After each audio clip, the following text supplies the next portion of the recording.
Hey guys, let's talk about tonight's episode of The Flash. And we start this episode off with a flashback to 10 months ago. And of course, this is when the particle accelerator went kaput. And we see this kid who's climbed what looks like an electricity tower to get a better view of Dr. Wells's big show that's about to happen. And obviously, there's that explosion, and then you see that rippling effect of this power surge that ends up affecting all of these people and turning them into metahumans. So, this becomes one of the baddies of the week. And we have a guy who gets electrocuted and kills his friends who are trying to help him because he can't control his powers, and now he's out for revenge. He wants to find Dr. Wells, and he wants to make him pay for the fact that he killed his friends and that he's turned him into this monster, basically.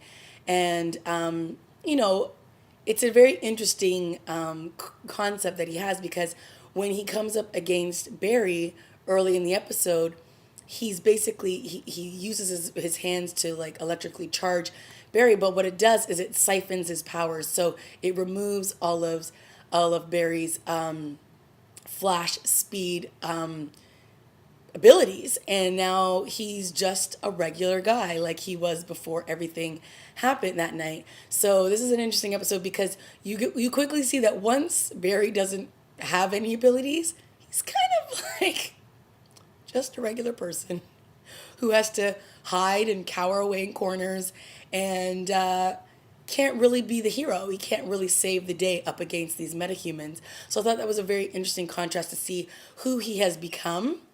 And we got a really great tidbit at the beginning, like a little montage of, while Dr. Wells is doing this voiceover of who Barry has become, he likes to be the hero. And there's a funny scene where he's being robbed. And then, of course, he turns it all around. He takes all the guy's clothes. And then all of a sudden he brings a cop into the scene. So, while Dr. Wells is basically saying he's becoming a little cocky with his abilities, he's not using his abilities to what they can be, and he's being distracted right now, and he's not using it to his full potential. So when his powers get stripped, you really realize that Barry's just Barry. Like, he doesn't really have anything else going for him other than his speed right now. So this episode is really them trying to figure out how to get it back, and they figure out a way, but it's more about psychologically him regaining his powers than anything else. He has to really believe that these powers were given to him for a reason, and once he does, then he's able to go back up against this poor guy, really, because I don't think yes, he turned into a bad guy, but I don't think he meant to be a bad guy. He's just a victim of this particle accelerator, and it's kind of hard to watch him go after Wells and he basically just be like, you did this to me and you made me kill my best friends while they were trying to help me, and you need to pay now. So, the only person that could go up against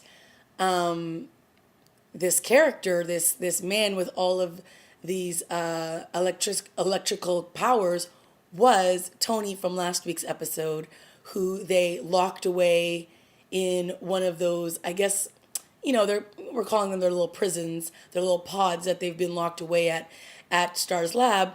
And Dr. Wells comes in and he basically says he will release him if he will kill this other metahuman who's wreaking havoc in their building. And he agrees to it. And he doesn't really last long. And he dies. So I was really bummed about that, because with him being the only person who Barry has revealed his identity to, I thought he was going to come back and wreak some havoc on Barry later on down the road, because he would at least have the threat to expose who Barry really is. And that just went away super quick. So I was very disappointed with that. And, a lot of these bad characters, these villains that they've brought onto the show, have really been underdeveloped. So I thought that they were actually going to use Tony as one of the ongoing, villains throughout the season, that we would sort of get a little bit more into him, because yes, he was the bully. He went to high school with Barry and Iris, and it would have been nice if we got a little bit more out of that character, because it would have carried some more weight. But no, c'est la vie. He's gone. There was a cool moment when what the guy with all the electrical powers, he used his ability against him, and then he just quickly turned to steel, and it was sort of like it didn't really affect him. So I thought that was kind of cool. And then he punched him back, and he basically said, "I've been waiting to punch somebody for so long," kind of thing. So he's gone. Our bad guy with the electrical powers is now gone. He died, but one of the things that happened at the very end of the episode, which is one of the other things that is really, I think, the best quality about Harrison Wells, is that he's still very intriguing. We start off the episode with him basically doing a daily journal, and it's 311 days since the particle accelerator went off, and he's doing his sort of daily recap of what's going on with Barry Allen. And again, he says that he's, being a little cocky. He's doing all of this. He's, wants to be a hero, but he's not using his full potential with his speed, and that is a concern to him.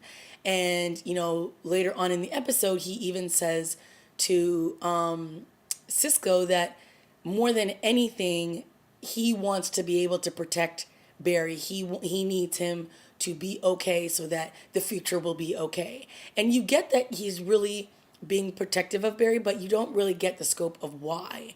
And, we once again, thanks to Gideon, we see the newspaper article with the Flash having gone missing.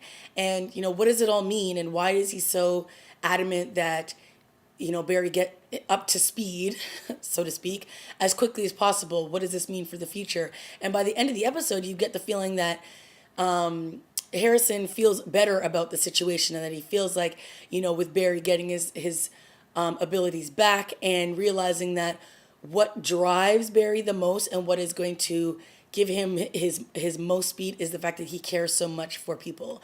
And that will be his greatest asset going forwards to getting to be the fastest human in the world, which he already is, but faster, I guess. So the other bad guy of the week was a character named Clock King. And he bumps into Barry earlier on in the episode, and Barry's looking at his watch, and he basically makes a comment about that watch, and I think he basically makes a reference to how old it is, or what a great watch you have there, and blah blah blah blah. And Barry doesn't really pay him any attention, and he goes into the elevator and he leaves. But he's being brought into the police force because he's done a crime, and he's being arrested. So he quickly takes the police force hostage, and Iris is there, and of course we have Joe there, and it's not great. But Eddie is behind the scenes. He hasn't been caught. He doesn't. The Clock King doesn't know that he's there, so he tries to save the day, and he shoots the Clock King, but he ends up shooting back at Eddie, and he shoots him in the arm, and he's down for the count. And Iris sees this, and she's obviously distraught because her boyfriend has now been shot. She's next to her dad. This guy realizes that she means something to Joe, and he then takes Iris hostage, but not, of course, before Joe can say to him, okay, one of the reasons why he was so angry was because he wasn't able to say goodbye to his sister, his girlfriend, before she died. Sorry, guys, can't remember. I think it was his sister. Anywho, so of course Joe uses this as some, leverage to say, look, her boyfriend's here bleeding out on the floor. Before you take her away, at least let them say goodbye to one another. Like, you didn't have the chance to say goodbye. So, do them a solid and let them. So, of course, he does, and she goes down to kiss him. And, of course, you just know that as soon as she does that, he's either going to give her something or he's going to tell her something, and he does. So she grabs the gun. I don't know how, but she grabs the gun, and then later on when she's in this hallway with the Clock King. She pulls the gun out. You hear a gunshot go off. You're not quite sure what happens, but of course, Iris saves the day. But what I thought was very cute was, she stood up to the Clock King and she was like, "You're going to go down for this. You're not going to get away because the Flash is coming." And he's basically like, "Huh, whatever." And then she's like, "Where are you?" Like, because obviously Barry's trying to get his powers back and he's had no luck so far at this point. So she's basically there left to defend for herself, which is great because you could see that she wasn't going to go down without a fight. And she does end up saving the day. One of the other scenes that I thought was really cute was when Barry tells Joe that his powers are gone and he knocks one of his favorite mugs over. And he's like, "Hey, that was my favorite mug." And he's just like, "Oh, well, I had to see it for my own eyes to know that you really don't have your powers anymore." And he's like, "Barry, you need to get those back because we need you. The city needs you. And, without them, you're basically useless." So it's kind of funny.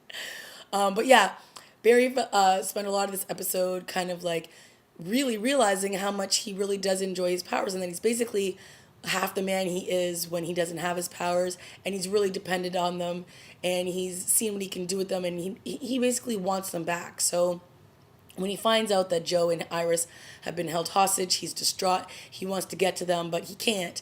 And then at the end, when he does have his powers back, he races over to the precinct and he sees that, Eddie's been carted off on the stretcher. He sees that the bad guy's basically being zipped up in the bag.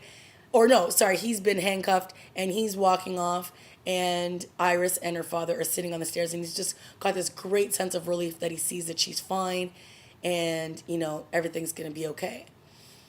So at the end now, Barry and Harrison had their first little tiff in this episode because Barry started to just realize when Harrison was the one who set Tony free and he basically died in front of Barry, that,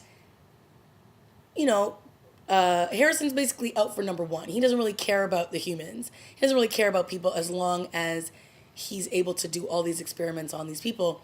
And Barry and him get into their first little spat. So at the end of the episode, Barry apologizes to him. He tells him he's sorry. He didn't really mean it. All the things that he said about him. But he was like, Barry, I might not really care about the humans, but I do care about you. And you're the one that I'm most protective of. And I'm going to do everything I can to make sure that you are here in the future. And you really believe that. That's the thing. You really believe Harrison when he says that. You just don't really know what... I mean, you kind of do know what lengths he's going to go to because he's already killed people who he doesn't want to have anything to do with what he's up to. So, he's just not that great of a human being, but he is out to protect Barry at all cost. So, of course, Joe was a little off in this episode at the beginning of the episode because, he's still cautious because of what happened in last week's episode when he was visited by that swirly red flash. And he hasn't told Barry yet that what happened to him. So it'll be interesting to see when he actually does reveal that. And, at the end of the episode, Harrison goes back into his little lair and he asks Gideon to pull up his journal and he does another entry. And again, he basically says he thinks that the Flash is going to be okay. The news story is still that he's missing, but he has a feeling that it's not going to be as bad as it looks like it could be. So right at near the end of the episode, obviously when everybody's fine and Barry goes to visit Eddie in the hospital, Joe and Iris are there. And you can tell that Iris is a little,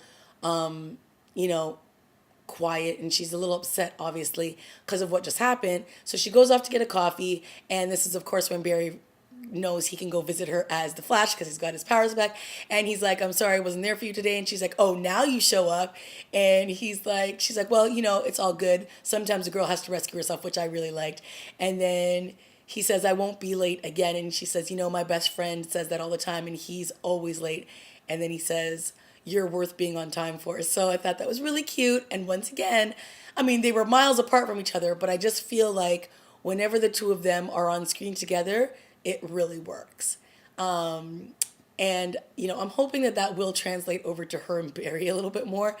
But for now, because they don't let them play up those scenes enough between Barry and Iris, I feel like they play up Barry and Caitlin more in those moments than they do with Iris and Barry. So that's a little something that they've got to work on. But the scenes with Iris and Barry totally work. Even though they were very short in this episode, they still really, really worked.